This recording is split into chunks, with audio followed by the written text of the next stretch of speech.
Suku Dani adalah salah satu suku yang terbesar yang ada di Papua yang memiliki keunikan budaya dan tradisi. Suku Dani mendiami wilayah lembah Baliem yang ada di bagian tengah pegunungan Jayawijaya, Papua. Mereka hidup berkelompok dan tinggal di rumah-rumah yang disebut Honai. Suku Dani masih memegang teguh adat dan kebiasaan nenek moyang dan masih menggunakan teknologi neolitik dari masa lalu. Kaum pria di suku ini masih menggunakan koteka untuk menutupi kemaluan mereka. Sedangkan para wanitanya menggunakan pakaian rumbai yang terbuat dari rumput dan serat. Salah satu tradisi unik dari suku Dani adalah tradisi potong jari. Tradisi ini dilakukan saat ada salah satu anggota keluarga mereka meninggal.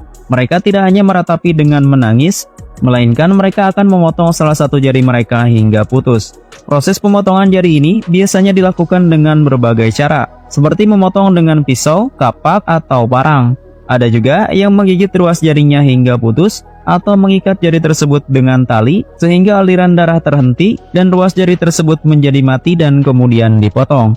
Mereka percaya bahwa memotong jari ini adalah simbol dari rasa sakit ditinggal anggota keluarga yang dicintainya. Selain itu juga sebagai doa untuk mencegah terulang kembali malapetaka yang telah merenggut nyawa dalam keluarga. Bagi mereka, kesedihan akibat ditinggal baru akan sembuh jika jari yang terpotong tersebut juga sudah sembuh lukanya. Menurut kepercayaan suku Dani, jari dinilai sebagai simbol kerukunan, kesatuan, dan kekuatan dalam diri manusia maupun keluarga. Perbedaan bentuk dan ukuran masing-masing jari tangan ini melambangkan keluarga yang saling melengkapi satu sama lainnya. Setiap jari saling bekerja sama untuk membangun kekuatan sehingga tangan bisa berfungsi dalam melakukan sesuatu. Sehingga kehilangan salah satu ruas jari itu akan mengurangi kekuatan dan kebersamaan tersebut. Begitu pula halnya dalam anggota keluarga atau kelompok masyarakat. Sehingga tradisi ini menjadi pedoman dasar dalam hidup bagi masyarakat suku Dani. Meskipun tak sesering dulu, perang antar klan dan kelompok masih kerap dilakukan oleh suku Dani. Hal ini karena mereka memang dikenal gemar berperang dan memiliki karakter yang keras.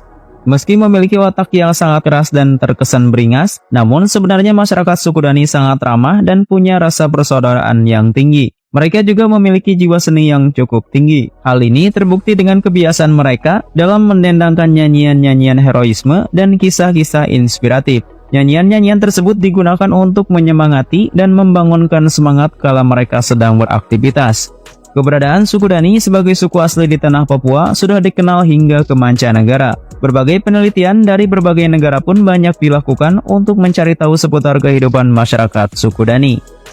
Salah satu peneliti awal yang bersentuhan langsung dengan suku ini adalah ekspedisi gabungan antara Amerika dan Belanda pada tahun 1926 di bawah pimpinan Matthew William Stirling.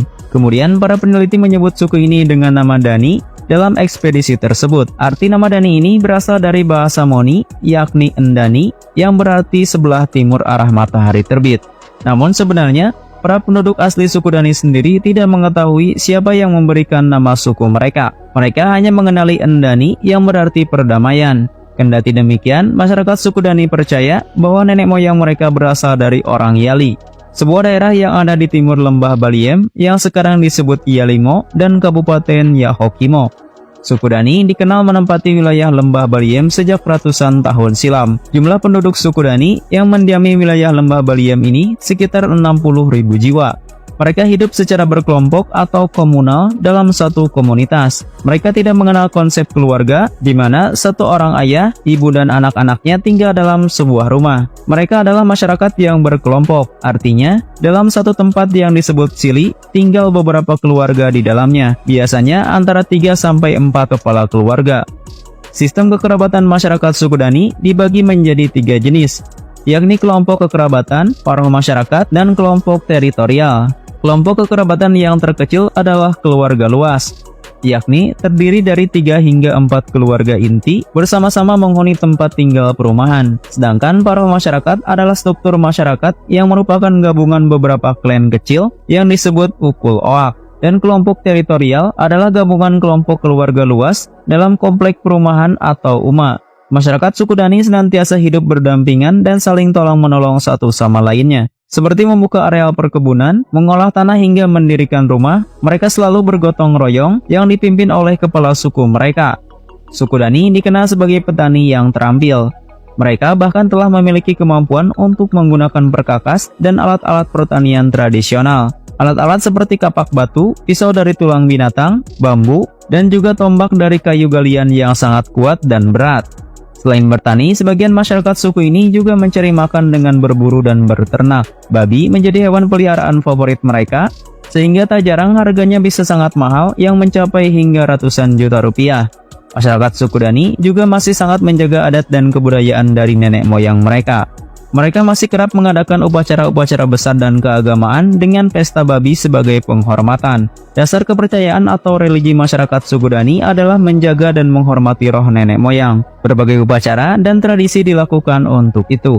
Mereka percaya roh-roh nenek moyang, laki-laki atau Suwangi Ayoka, dan perempuan Suwangi Hosile masih ada di hutan-hutan dan tinggal di tumbuhan, pohon, hewan, dan benda-benda. Karena itulah mereka sangat menjaga hubungan baik dengan alam dan hutan.